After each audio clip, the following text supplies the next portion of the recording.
자, 여러분 안녕하십니까. 공략 한국사의 짱쌤입니다. 이번 시간에 공부할 내용은 고대의 과학기술입니다.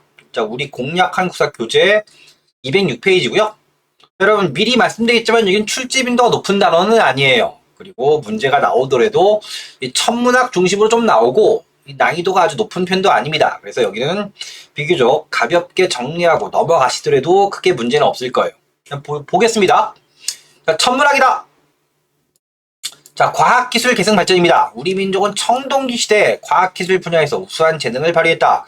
당시에 사용된 청동검, 청동제 잔무늬 거울 뭐 이런 거죠. 뛰어난 기술을 만들어졌다. 이런 것들이 고대에 이어졌다. 그래서 업적을 남겼다. 이런 얘기예요. 천체관측, 고대 천문학은 천체관측을 중심으로 발달했습니다. 자, 그래서 고구려 별자리를 그린 천문도가 있습니다. 자, 그래서 고구려 천문도 벽화 이게 나와 있죠. 그래서 고분벽화, 그래서 무덤의 벽화에도 별자리 그림이 남아있는데 매우 사실적이고 정확한 관측을 토대로 그려졌음을 알 수 있다고 해요. 그 다음에 백제 역박사입니다. 자, 그래서 백제의 관청, 외관 10부 중 천문을 관장하는 일관부가 있습니다. 자, 그래서 기본적으로 어떤 거냐면 이거예요. 천체관측. 자, 여러분 우리가 뭐 고등학교 때 뭐 지구과학이나 이런 거 공부하면 어떤 거예요? 뭐 별자리의 위치가 뭡니까? 예, 여러분 지구가 공전하니까 별자리 위치가 바뀌지 해서 뭡니까? 해당하는 별자리 위치를 가지고 뭐 하는 거예요? 하늘을 관측해서 달력 계절을 계산하는 겁니다. 이게 전문가가 역박사예요. 달력을 만드는 박사예요. 자, 이런 겁니다. 그래서 백제 역법 보시면 1년을 365.2467일로 계산. 굉장히 정확한 편이죠. 한 달 29.3058일로 계산합니다. 그래서 고구려 고분벽화에 그려져 있는 별자리 이걸 예전에 아주 어려운 시험에서 이거 시험에 냈어요. 지금 9급 시험이나 뭐 한국사 능력 검정 시험에서 뭡니까? 이걸 시험 문제에 뭡니까? 자세하게 내지는 않습니다. 그래서 뭐 별자리가 있는 무덤을 골라라 뭐 이런 걸 냈는데 이렇게까지는 안 나와요. 뭐 장천 1호분에 천장에 해달 북두칠성이 있고요. 덕화리 1호분, 2호분에 북두칠성이 뭐 표현되어 있고요. 각저총. 그러니까 씨름하는 이 그림이 그려져 있어서 각저총인데, 자, 해달, 북두칠성, 남두육성 등의 천체가 그려져 있다. 그래서 요걸 물어본 적 있습니다. 그러니까 우리가 이 각저총, 공부를 좀 학생들의 경우는 씨름하는 그림이 있다라는 거 아는데 뭡니까? 씨름하는 그림에 천체가 그려져 있다 이렇게 문제를 낸 거야. 그러니까 그냥 씨름하는 그림만 있는 거 아니야 했을 때 틀린 거지. 그러니까 씨름하는 그림도 있고요. 그 다음 뭐야? 천체 그림도 있는 거예요. 이렇게 이해하시면 됩니다. 자, 신라 7세기 선덕여왕 때 세계에서 지금까지 남아있는 가운데 가장 오래된 천문대죠. 첨성대입니다. 그러니까 옛날 말로 뭡니까? 첨성대가 천문대라는 뜻이에요. 천체를 관측했다. 되어 있습니다. 그러니까 지금에는 천문대인데 옛날 말로 뭡니까? 이게 첨성대예요. 자, 그래서 여러분, 그래서 보통 첨성대로 뭡니까? 우리가 알고 있는 여기 있는 뭡니까? 신라의 첨성대가 제일 유명하지만, 그러니까 고려에가도 천문대가 당연히 있겠지. 고려에도 첨성대라고 해요. 그래서 뭐 개경의 첨성대 할 경우 뭡니까? 내가 알고 있는 첨성대는 경주에 있는 것만 있는 게 아니에요. 옛날에 뭡니까? 천문대를 첨성대라 부른 거예요. 고려시대까지 첨성대라 부릅니다. 자, 통일신라 시대 보시면 김암이라는 사람이 있는데 병학, 그러니까 병법이죠. 군대에 대한 학문과 더불어 천문학의 조예가 깊었다 라고 기록이 있어요. 자, 관측 기록. 우리 민족은 일찍부터 천문 현상을 관측해 기록했다 해서 삼국사기에는 1월씩 해성 출현, 기상이변 등에 관한 관측 기록이 기록되어 있는데 매우 정확한 기록입니다. 자, 그 다음에 넘어가시면 이걸 시험에 냅니다, 여러분. 관측 목적. 왜 했냐? 농사예요.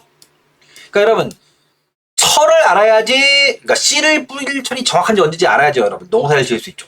자, 고대 사회에서 천체와 천문 현상에 대한 관측을 중시하는 건 천문 현상이 농경과 밀접한 관련이 있기 때문입니다. 그래서 이게 굉장히 중요한 겁니다. 그 다음에 왕의 권위다. 자, 왕의 권위를 하늘과 연결시키려 합니다. 이런 겁니다. 이런 거. 내가 왕이야 해서 통치를 잘하는데 어떤 거야? 어느 날 일식이다. 자, 여러분 일식은 뭡니까? 일식은 태양을 가리는 거지. 그래서 낮에도 어두워져요 할 때 뭡니까? 자, 왕의 권위가 하늘이고 왕이 태양인데 낮에 어두워지니까 뭡니까? 네가 부덕한 거 아니야? 이런 문제가 생겨요. 그래서 뭡니까? 국가 기관에서 뭡니까? 정확하게 뭡니까? 뭘 예측하는 거야? 일식을 예측한다 뭡니까? 그걸 뭡니까? 왕에게 보고가 뭡니까? 왕이 미리 뭡니까? 미리 얘기하는 거야. 야, 몇 날, 몇 월, 며칠 일식이 있으니까 니네 좀 근신해라. 라고 할 때 그날 딱 맞아. 그럴 게 뭡니까? 우리 왕님은 일식도 맞추네. 이런 거예요. 왕의 권위와 연결되어 있습니다. 이런 것들이 있기 때문에 정말 뭡니까? 정말 국가적 차원에서 뭡니까? 국가적 차원에서 뭡니까? 천문학은 발전할 수밖에 없었던 거죠. 자, 그다음에 여러분 그다음 뭡니까? 해성 이런 것도 해성이 여러분 전통시대 때 해성은 흉조예요. 흉조입니다. 이런 것도 뭡니까? 그래서 미리 예측하는 게 좋겠지. 왜 흉조냐 뭡니까? 여러분 해성의 모양이 뭡니까? 해성이 이렇게 있을 거 뭡니까? 꼬리를 이렇게 늘어뜨리고 해성이 날아가지. 뭡니까? 여러분 밤하늘 딱 보면 뭐야? 해성이 이렇게 쭉 뭡니까? 하늘을 가르지. 그래서 하늘이 왕의 권위잖아요. 하늘이 그래서 하늘을 가르는 검 이런 개념이야. 그래서 흉조예요. 반역의 조짐인가? 이런 겁니다. 이런 것들 뭡니까? 미리 예측하는 게 중요할 수 있다라는 겁니다. 그 당시에는 시험에 많이 오는 건 농경이에요. 자, 다음 수학이다. 수학의 실제를 보여주는 뚜렷한 자료는 없다. 왜냐하면 뭡니까? 뭐 수학책 이런 건 남아있는 게 없어요. 근데 여러 가지 조형물, 만들어진 건축물을 통하여 수학이 높은 수준으로 발달했음을 알 수 있다. 자, 삼국시대 고구려 고분의 석실, 천장구조, 백제의 정림사지 5층 석탑, 높아요. 신라의 황룡사 9층 목탑. 수학적 지식이 있습니다. 뭐 무게중심 이론 이런 게 있어요. 수학적 지식이 없으면 이걸 뭡니까? 쌓아 올릴 수가 없죠. 자, 다음에 통일신라 시대 석굴암의 석굴구조. 여러분 석굴암이 뭡니까? 자연 동굴에 불사를 갖다 놓은 게 아니지. 인공으로 뭡니까? 뚜껑을 덮어서 인공 석굴이에요. 그래서 보시면 여러분 옆에 나와 있는데 수학적 도형 뭡니까? 이게 비례가 딱딱 맞고요. 그다음 뭡니까? 천장은 뭐예요? 돔이지 돔. 지금 복원을 좀 잘못해 놓은 거예요. 지금에 있는 석굴암의 경우는 이 뚜껑이 무너져 있는 상태였는데 그래서 복원을 뭡니까? 좀 잘못해서 뭡니까? 뭐 습기가 차고 뭐 말이 좀 많아요. 어쨌든 간에 뭡니까? 이건 뭡니까? 당시에 완벽하게 뚜껑을 뭡니까? 돔으로 덮었다는 거지. 돔 구조는 어떤 거야? 여러분 우리 국회의사당 뚜껑 같은 모양이지. 수학적 지식이 없을 경우 뭡니까? 이런 것들을 만들 수가 없습니다. 그 다음에 불국사의 3층 석탑, 석가탑이나 다보탑 등에는 정밀한 수학적 지식이 이용됐다라고 우리가 알 수 있죠. 그 다음에 목판 제술과 제지술입니다. 자, 발달 배경. 통일신라에는 불교 문화의 발달에 따라 자, 질 좋은 종이의 제작과 대량의 불경입니다. 자, 무구정광대 다란이형 별표를 수십 개 치신 다음에 이건 여러분 상식입니다. 자, 불국사 3층 석탑 이걸 시험 낸대요. 석가탑에서 발견됐다. 석가탑이 뭡니까? 수리하려고 뭡니까? 해체했더니 그 안에서 뭐가 난 거야? 불경이 나온 거예요. 제작 시기는 8세기 초엽으로 추정합니다. 그래서 뭡니까? 지금까지 남아있는 세계 뭡니까?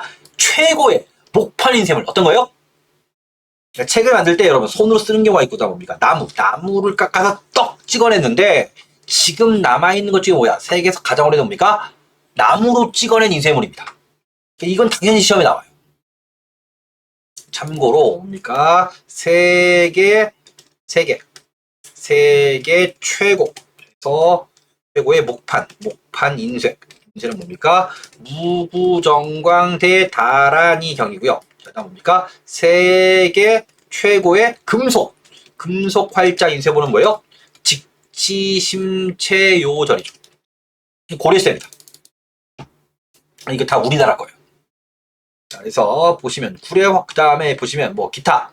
자, 무구정광대 다란이와 더불어서 뭡니까? 구례 화엄사 석탑에 발견된 두루마리 불경이 있다. 무구정광대 다란이형 보이시죠? 보존 상태가 정말 끝내주겠습니다. 그러니까 종이의 질이 좋았기 때문에 가능한 거예요. 여러분 이게 751년도로 뭡니까? 이걸 추정하면 뭡니까? 이게 천 몇백 년 지난 거잖아. 천 몇백 년 지난 종이가 뭡니까? 바스러지지 않고 그대로 남아있는 거죠. 그 다음에 자, 제지술, 종이 만드는 기술이죠. 무구정광대 다란이경, 당나무로 만들어진 종이가 쓰여졌는데 지금까지 보존될 만큼 품질이 뛰어난 것이다. 자, 구례 화엄사의 석탑의 두루마리 불경, 이 종이도 통일신라 시대에 만들어진 것인데 얇고 질기며 아름다운 백색을 그대로 간직하고 있다 되어 있습니다. 이제 우리 교재가 이제 공략 한국사 책인데 이게 천년 지나면 없겠지. 여러분 지금 남아있는 지금 대량으로 만들어내는 어떤 그 종이질보다 더 뛰어난 뭡니까? 물론 이런 종이를 만들어내는 게 뭡니까? 뭐 수작업해서 뭡니까? 손이 많이 가는 종이긴 한데 굉장히 품질이 좋은 종이었다. 이러한 목판 인쇄물의 목판 기술과 제지술, 종이 만드는 기술 발달은 통일신라의 기록문화 발전에 크게 기여를 했다. 자, 그 다음에 금속 기술입니다. 자, 고대의 금속 기술은 청동기 시대, 철기 시대의 기술을 계승 높은 수준으로 발달을 했어요. 그래서 고구려 뭡니까? 제철 기술. 자, 고구려에서는 철의 생산이 중요한 국가적 산업이었다. 그럴 수밖에 없지, 여러분. 철을 만드는 기술이 발전한 나라가 강대국이에요. 기본적으로 뭡니까? 철을 가지고 무기를 만들기 때문에 그래요. 자, 철광석 생산이 풍부하죠. 우리나라 북부지방이 있기 때문에 뭡니까? 풍부한 철광석이 많이 생산되고요. 일찍부터 철을 다루는 기술이 발달합니다. 자, 유물 보시면, 자, 고구려 지역에서 출수된 철제, 무기와 도구 등은 그 품질이 우수하고요. 고분벽화에는 뭡니까? 철을 단련하고 수레바퀴를 제작한 기술자, 이게 대장간이지. 대장간의 기술자 모습이 사실적 그려져 있습니다. 대장간의 대장장이 이것이 그려져 있습니다. 백제입니다. 자, 칠지도. 자, 백제에서 만들어 일본에 보낸 칠지도는 뭡니까? 강철로 만든 우수한 제품이다. 거기에는 뭡니까? 이 글자를 뭡니까? 이 강철제 칼에 뭡니까? 글자를 새겨요. 그 다음에 금칠을 한 거예요. 그래서 이 글자 부분만 금으로 반짝반짝 빛나는 걸 금상감이랍니다. 자, 글자가 새겨져 있습니다. 백제 제철 기술이 우수함을 보여주고 있다. 그래서 이거 제철 기술로 시험 문제 내는 경우는 진짜 거의 없고요. 자, 근초고왕 때 일본의 왕에게 뭐 선물로 보냈다. 이걸 문제 내는 거지. 그러니까 백제와 일본의 친교 관계다. 자, 백제 금동대항로. 백제 금속 공예 기술이 매우 뛰어났음을 보여주는 사비시대 걸작이다. 이건 시험에 나온 적이 있습니다. 사비시대. 자, 왜 그러냐면, 왜 그러냐 하면, 백제 수도가 서울에 있다가, 지금 서울에 있다가, 그 다음에 공주에 있다가, 그 다음에 부여로 갔거든. 부여시대의 걸작입니다. 예전에 서울시에서 시험 낼 때 이걸 냈어요. 서울시랑 관계없는 유물. 이게 답이죠. 부여거든, 부여. 이 뭐야, 백제 금동대항도 어디야? 국립부여박물관에 있습니다. 자, 여러분, 서울에 국립중앙박물관 있지. 이게 국립중앙박물관에서 보내라 할 때 안 보내줘. 정말 뭐 국립부여박물관 가면 뭐야? 솔직히 가장 볼만한 건 요거 하나입니다. 백제 금동대항로. 이거 뭐 사진 나와 있죠. 아, 정말 이건 정말 가서 직접 보시면 정말 끝내줍니다. 이건 뭡니까? 이거 모형도 파는데요. 모형도 비싸요. 칠지도에 나와 있죠. 여러분 칠지도 모양 보시면 아시겠죠? 뭡니까? 이게 전투에 적합한 칼은 아니죠, 여러분. 이건 주술적 의미의 칼이겠지. 자, 신라와 통일신라의 금속기술. 신라는 금세공 기술입니다. 신라 고분에 출제된 금관들은 순금이다. 그래서 뭐 신라의 금관 유명하죠. 신라의 금관 뭡니까? 요런 모양의 금관이 많습니다. 그래서 날출자 모양이죠. 금관. 이렇게 해서 이렇게 돼 있고 이렇게 해서 뭡니까? 여기 앞에서 보면 이런 모양이죠. 이렇게 쓰면 뭡니까? 금관이 좀 대롱대롱 좀 흔들리지. 이런 금관이 있고요. 제작 기법이 매우 뛰어났다. 금으로 만든 게 있고 도금한 게 있습니다. 자, 통일신라 이건 알아주세요. 12만 군 구리로 만든 성덕대왕 신종 에밀레종입니다. 에밀레종 이야기가 있죠. 그 뭡니까? 뭐 종이 안 만들어지니까 뭡니까? 뭐 얼라를 이렇게 집어넣고 뭐 이렇게 만들었다라는 뭐 이런 뭡니까? 비극적인 이야기가 있는데, 자, 아연이 함유된 청동이다. 근데 실제로 뭐 성분 분석하면 뭡니까? 이게 뭐 애를 정말 넣었느냐? 뭐 아니라고 해요. 아니라고 합니다. 그 다음에 뭐 아시겠지만 성덕대왕 신종 그리고 또 그 당시에 또 불교를 많이 믿는 시대인데 불교를 많이 믿는 시대에 뭐 얼라를 집어넣고 종을 만든다라는 거 자체가 말이 되냐? 이거 뭐 그만큼 종을 만들 때 힘들었다. 뭐 그렇게 이해를 하고 있습니다. 자, 신비한 종소리는 당시 신라의 금속 주조 기술이 몇 뛰어났음을 보여주겠다. 그래서 뭡니까? 그래서 성덕대왕 신종 뭡니까? 이거 알아두시는 게 좋고요. 그 다음에 농업기술 혁신입니다. 이건 앞에 공부했던 거랑 좀 겹치죠. 자, 철제 농기구 보급과 농업 발달이다. 철기시대 이후 농업기술이 획기적으로 발달했습니다. 자, 철제 농기구. 자, 농경에서 소와 같은 가축의 힘을 이용할 수 있어 농업 생산력이 크게 증가합니다. 그래서 쟁기. 그래서 소가 끌 때 뭡니까? 농기구가 버텨야죠. 철제 쟁기고요. 그 다음 호미.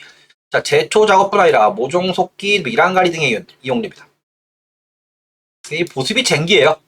그 다음에 결과 기피가리입니다. 철기 문화의 보급과 함께 나무 돌로 만든 농기구가 점차 철제 농기구로 바뀝니다.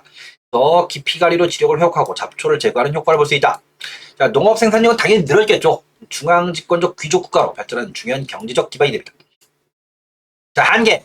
당시에는 뭡니까? 아무래도 뭡니까? 가진 자들, 있는 자들만이 주로 철제 농기구를 소유했다가 나중에 지배층 중심의 이 보유, 그래서 유리한 생산 자원을 많이 소유하고 있는데 나중에 이게 서민층에게도 확산되었다 이렇게 이해하시면 돼요. 자, 다음에 3개 농업기술 고구려입니다. 일찍부터 쟁기가리가 시작되었고요. 4세기경에는 고구려 지형에 맞는 보습, 쟁기를 사용한 것으로 보입니다. 백제 농업기술은 4, 5세기경에 크게 발전했다. 백제는 수리설, 저수지예요. 자, 만들었고요. 농기구를 개량해서 논농사를 발전시킵니다. 신라의경은 5, 6세기경 소를 경작에 이용해서 우경의 보급이 확대되었다 해서 삼국사기 뭡니까? 지정왕 때 우경을 시했다는 기록이 있어요. 지정왕이 6세기거든. 근데 이게 우리나라 역사책이 뭡니까? 이게 우경했다는 이게 가장 오래된 기록이에요. 근데 지증왕 때 우경을 처음 했다. 그럼 고구려나 백제는 안 했냐? 이게 말이 안 되거든요.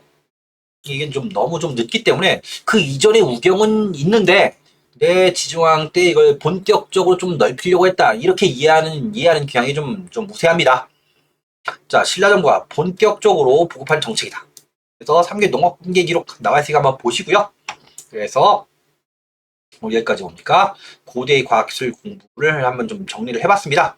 자, 다음 단은 뭡니까? 고분벽화예요. 다음 단은 고분벽화인데 고분벽화는 뭡니까? 정리할 내용이 많기 때문에 다음 시간에 이건 집중적으로 몰아서 정리하도록 하겠습니다. 여러분, 자, 여러분 수고하셨습니다.